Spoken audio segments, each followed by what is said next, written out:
Muchas gracias por la invitación, gracias por la cortesía parlamentaria del presidente de la mesa directiva del Senado de la República. Queridos amigos, acudo a este recinto en gran parte por evocación de aquellos días heroicos donde los primeros senadores de la oposición, Ifigenia Martínez y el que les habla, estábamos destinados a ganar todos los debates y a perder todas las votaciones. Lo hago también por un deber moral y político. Es menester esclarecer. El debate público no es equitativo. Mientras el gobierno y sus aliados disponen de un gran aparato mediático para difundir falsedades y verdades a medias, nosotros nos vemos confinados a recintos con mucho menor difusión. Es necesario ampliar la conciencia pública, esclarecer la naturaleza del problema y hacer propuestas válidas. Ya tuvimos en este mismo patio, en 2008, los debates cuando el proyecto de Calderón. Curiosamente no se trataba entonces de un proyecto de reforma constitucional. No se atrevieron, no le daba la mayoría calificada. El PRI no apoyó en 2008 la reforma constitucional que hoy está proponiendo. Nuestro argumento fundamental entonces era que esas reformas legales eran inconstitucionales. Y ahora el tema es otro. El tema es la reforma constitucional de los artículos 27 y 28. Como quiera que se aderecen, como quiera que se disfracen, como quiera que se presenten, se trata de un proceso sucesivo, o si se quiere, progresivo. Con el cambio de esos artículos podrán hacer las operaciones prácticas y podrán también reformar consecutivamente las leyes. Se trata entonces de un hecho histórico irreversible. Yo quisiera subrayar que se trata de un cambio de categoría de país.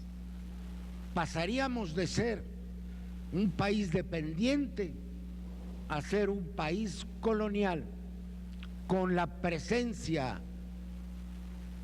en todas partes, con una fuerza política, económica y corruptora en el país de las grandes empresas transnacionales. Al perder su carácter estratégico, el petróleo, el gas y la electricidad quedan sujetas de entrada por la Constitución al régimen de cualquier otra actividad productiva. Y para colmo de males, se aplica en su totalidad las cláusulas del Tratado de Libre Comercio, que dan acceso a los tribunales internacionales y que, como aquí se dijo, permiten registrar en bolsa los contratos con lo que ya está transferida por ese solo hecho la renta petrolera. Yo quisiera decir brevemente, un poco en el guión de nuestro amigo Lorenzo Meyer. Hemos trabajado en la misma casa de estudios y tenemos algunas ideas en común. Esta es la tercera época del petróleo mexicano a la que se habla. Hay una que empieza en 1889 con las primeras concesiones petroleras, supuestamente con el objeto de poner a disposición del consumo nacional el producto del subsuelo. A pesar de lo que se dijo en el régimen de Díaz, se instauró aquí un sistema de exportación de hidrocarburos. Viene una segunda época que va de 1939 a 1975. Hicimos de la necesidad virtud, la imposibilidad de disponer de aparatos de comercialización externa y el comienzo de la Segunda Guerra Mundial hicieron imposible exportar los hidrocarburos. Pero cuando terminó la guerra,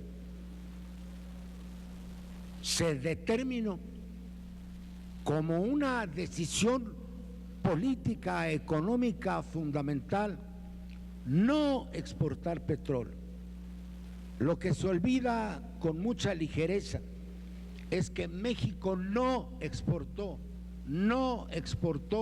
un solo barril de petróleo desde 1939 hasta 1975, cuando más algunas transferencias como aliados en la guerra, menores por cierto, los años de 45 y 46. México aprovechó los recursos del subsuelo para su transformación interna y para su industrialización. México creció durante cerca de 40 años a una tasa del 6.4%, el llamado milagro mexicano. Y ya, casualidad de la historia, desde que somos exportadores de petróleo, hemos crecido a la tercera parte, al 2.2%. Ese es el hecho histórico fundamental. México entró en la petrolización por una crisis del mercado internacional del petróleo que desató presiones enormes sobre los países de la periferia. La guerra del Yom Kippur, la elevación del precio de los hidrocarburos, el descubrimiento repentinado de que el Golfo de México era un segundo Golfo Pérsico, y caímos en la tentación, para evitar una reforma fiscal que desde entonces se ha aplazado, para poder desmanejar el gasto público y para poder endeudarnos con la garantía del petróleo en la sobreproducción. México multiplicó en solo 4 años 15 veces su explotación de petróleo de 1976 a 1980. Cayeron los precios del petróleo, la crisis petrolera se convirtió en una crisis de deuda, las tasas de interés subieron y ahí empieza el decaimiento de la economía mexicana y la serie sucesiva de devaluaciones. Estamos ahora en una circunstancia semejante. Ciertamente se han descubierto nuevos yacimientos, sobre todo en el mar profundo. Hay una tendencia a la elevación de los precios y entrarle a esos yacimientos es un gran negocio para las compañías, que además será un instrumento adicional de las grandes potencias para regular con la sobreproducción los precios del petróleo. Hay que pensar que solo entre 1979 y 1982 pasaron 13 millones de barriles diarios de la oferta al consumo, y cambió el mercado petrolero. Estamos entonces en un momento definitorio. Yo quiero hacer 3 reflexiones. México no solo tiene un gran potencial político en la historia de su petróleo, sino que es la ejemplificación, la concreción de nuestro proceso de descolonización. Es parte de la identidad nacional, que es la confianza de los mexicanos en hacer por sí mismos lo que podemos en realidad hacer si nos aplicamos a ello. Y es también, no lo olvidemos, una de las grandes aportaciones de México al derecho internacional, que es la libre disposición de los recursos naturales, como está inscrito en los pactos económicos y sociales de Naciones Unidas.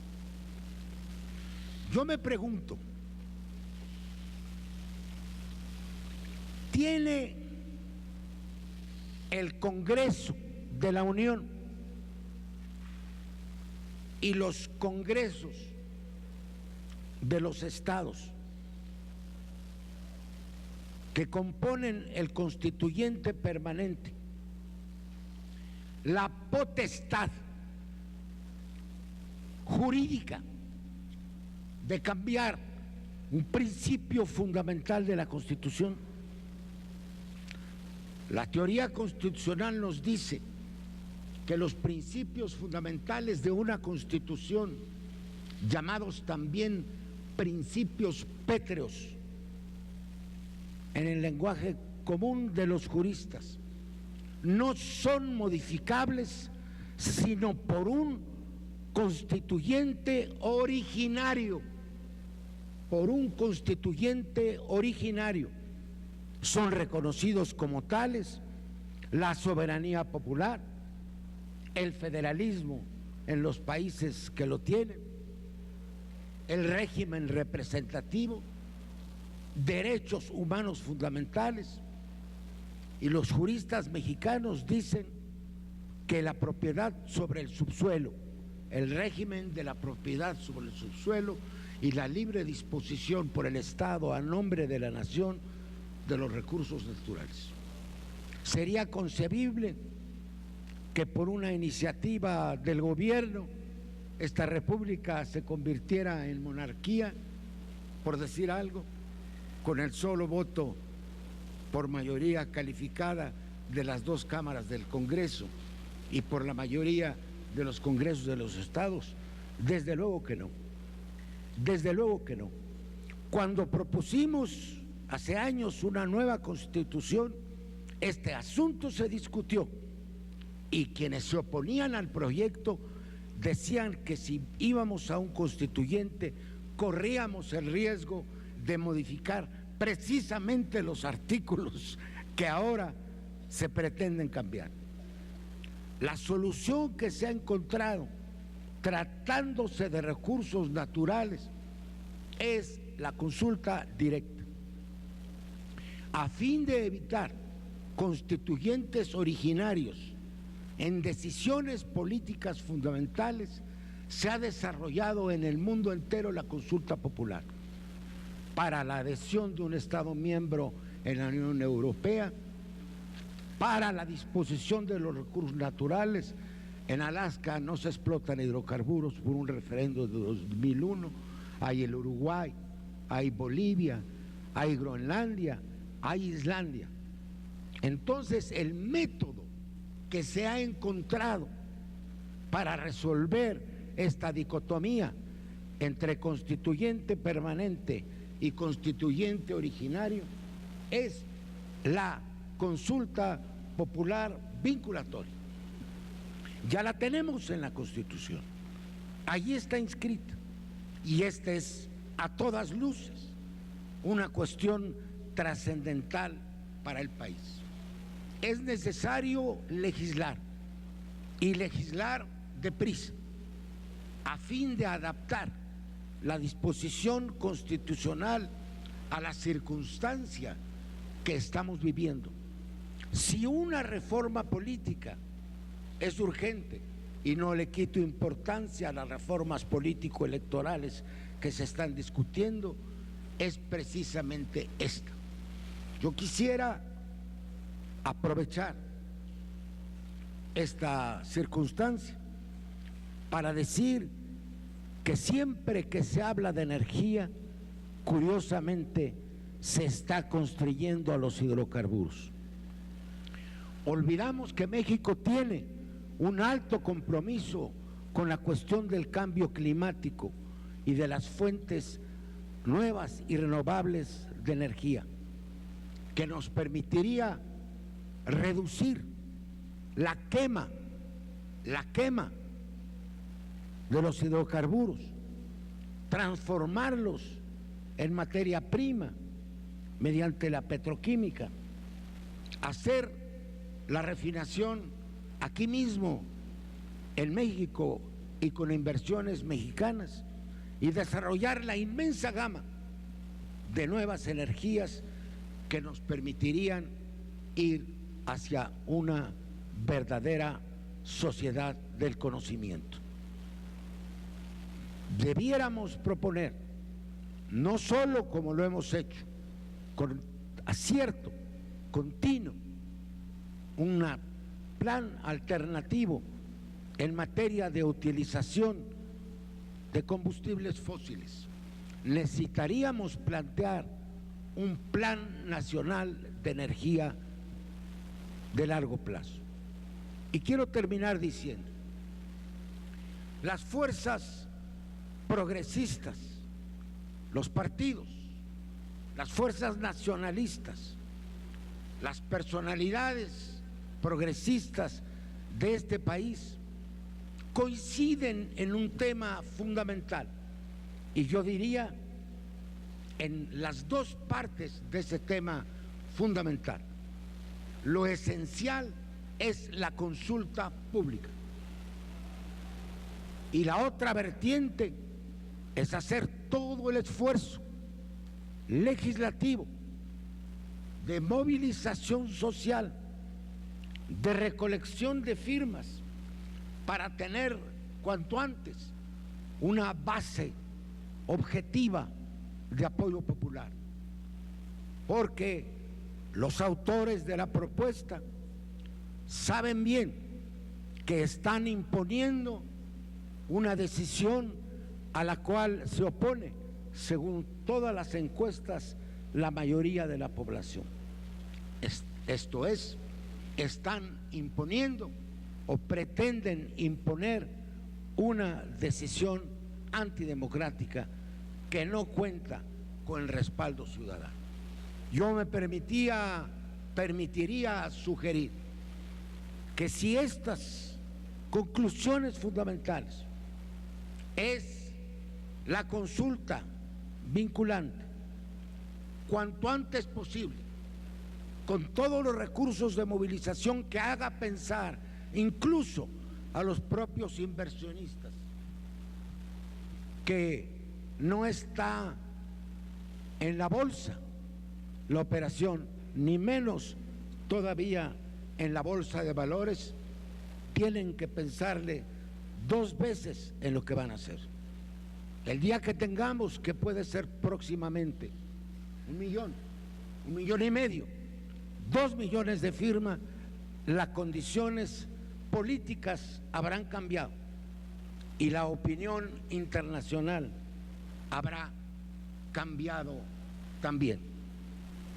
Mi respetuosa sugerencia a todos que aquí están y a quienes nos han acompañado desde distintas perspectivas es que tengamos un programa común, que hagamos un frente único para la defensa del petróleo y para un plan energético nacional digno de este país, aparte de diferencias, de expectativas electorales, de naturaleza y estrategias particulares de las organizaciones.